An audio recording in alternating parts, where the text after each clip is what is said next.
from Nigeria that have problem with that one. Yes. Me, I'm not planning to run away from Nigeria. What's my own with visa? Let them stop Nigerians from traveling. In fact, all Nigerians that are abroad, send everybody home. Let's face our business. That's my own take.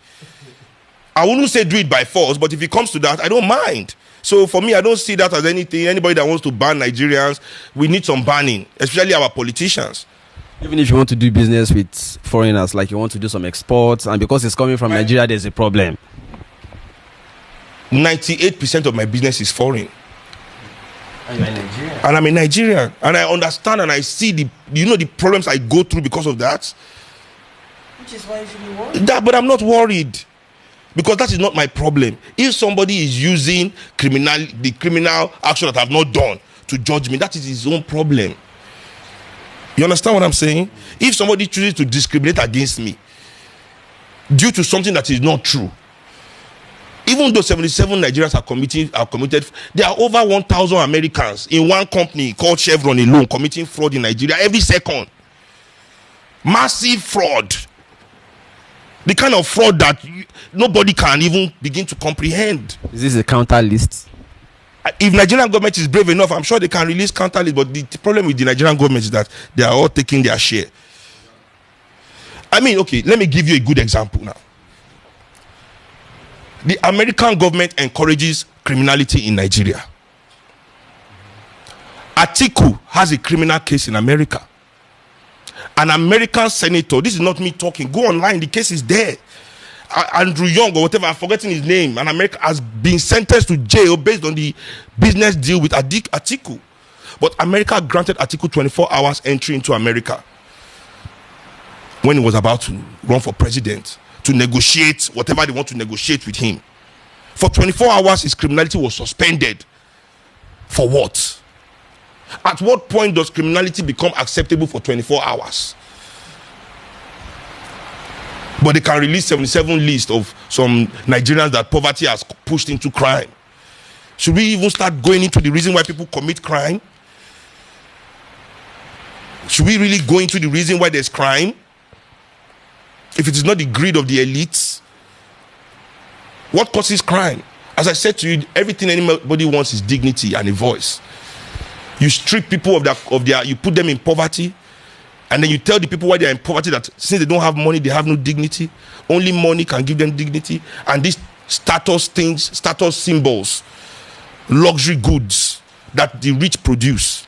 Not only do the rich produce these goods, they go to the poor neighborhoods and advertise it. Not only do they advertise it, they go there and they themselves use conspicuous consumption to oppress the poor.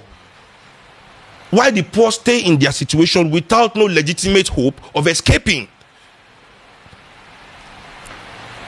Now there's a difference between a man that commits crime to eat and a man that is already eating but still committing crime. Tell me why people in the Senate are still stealing. They are sitting on billions. You are still stealing. Tell me why we're finding $47 million in empty apartments in a country where they say there's no money to build hospital. Honorary Andrew Yakubu, honorary GM of NNPC, had $9 million cash in his house. In that community, there are no good schools.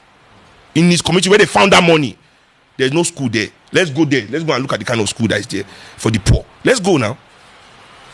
But you are talking about list of, what the fuck? What is 77 people? I don't even know them. The problem with us as motherland people is that we do not think as motherland people. We think first as Europeans, then we think as Nigerians before we think as Africans. And by the time we start thinking as Africans, it's too late. People don't understand what Nigeria is. The identity that they're giving you, that Nigeria. The fact that they renamed us is an oppressive act. I'm Yoruba, but the only way I can see the world is as a Nigerian. Meaning that as a Yoruba, I am barred from seeing the world. My true identity is not allowed to see the world. I must carry my Nigerian passport, bear my Nigerian identity as a sanctioned savage. This savage has been civilized from Yoruba to Nigeria. Now we are going to see the world. Be who you are, speak your English. Ha ha ha ha. We are living in an open air concentration camp.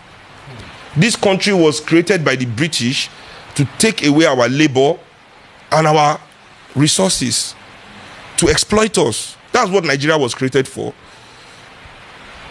And that is what Nigeria is doing till today. Exploiting our labor in the cities and stealing our resources in the rural areas. So they head us into all these cities. You can see it now. Look at Lagos, all these few cities by the, they push us, all of us, by the millions, away from where the money is, all the gold, all the oil. They come and build all these things in all these places that has nothing. We all rush here, living under the bridge, living on top of water, living in slums. It's true, thinking that we are going to make it. Then we are all staying here, we'll do it, struggle from our 20s till you are 50, you have no strength to struggle again, you go back to the village. By the time you are back here to see what is happening, really happening, you are too old to fight. And you are too poor to talk. You used one phrase, open air concentration camp. Can you imagine? Now, but that's the fact. But you know what concentration camp is? I understand, though. Yes, but tell me how Nigeria is not an open air concentration camp. They don't put fence, yes, so you don't see the fence. The fences are psychological, it's mental. The bars are mental, but it's there. Do you see Nigerians drowning in the sea, escaping? And this is not migration, it's escaping. When you are willing to drown in the ocean to go somewhere, yeah, that's escape. It's no longer migration. Let them not be lying to us. That's why they have their news to be using some walls. The migration, who is migrating? People are escaping. You say migrate. Migrate where? This is escaping. There's a difference. And people don't escape from country. You escape from prison, from concentration camp, from oppressive situations. Nigerians are escaping. If they think I'm lying, if they say it's a lie, that this country is not a prison, the West should open their borders for 48 hours to Africans. If the West want to say that this Africa that they created is viable, that what I'm saying now is a lie, they should, are they not our mother countries? They are the mother country. They used to be called the metropolis when we were colonies. Abi? Open the metropolis to the colonies. Oh yeah, now. For 48 hours. And see what will happen. See what will happen. I'll be the only one living in Ikeja. I'm sure of it. Nah. Yeah, I'm sure of it. By the end of the 48 hours, I'll come out of my street. Now only me go there here. Yeah, your dog. Me and my dog. And she go. She go no go leave me. She go no go leave me go Yankee or anywhere. Lie. So there was something you also said at the beginning that is also of interest, that they have really conditioned people not to think about how to change it, but to be the best in that situation. Yes, because and it reminds me of, you see, religion, for instance. Not even religion is part of the method they are giving to us to say, oh, you can make the best of this. But you see, even religion is also just an arm of their class. All pastors are elites. They are elitists. They are part of the elite class. You see, their job, really, as I said, that's the difference. We, the oppressed people, our job is to end oppression. Our real job is to end oppression. But you see, the fake activists, the sellouts, the oppressors, what they want, the influencers, the capitalists, what they want is a perfection of oppression. So that is what they call reform. When they drown like this, when people shout, yeah. Sheba. Don't stop it, oh. But oh yeah, lose this side, small, tie this side, tie this. But to perfect oppression. But there's no way anybody can perfect oppression. The perfection of oppression cannot happen. They don't have the formula. So they are trying. That's why they have all the influencers. Everybody, you watch TV, there's a new black billionaire every day. Hey, this black person invented this. This black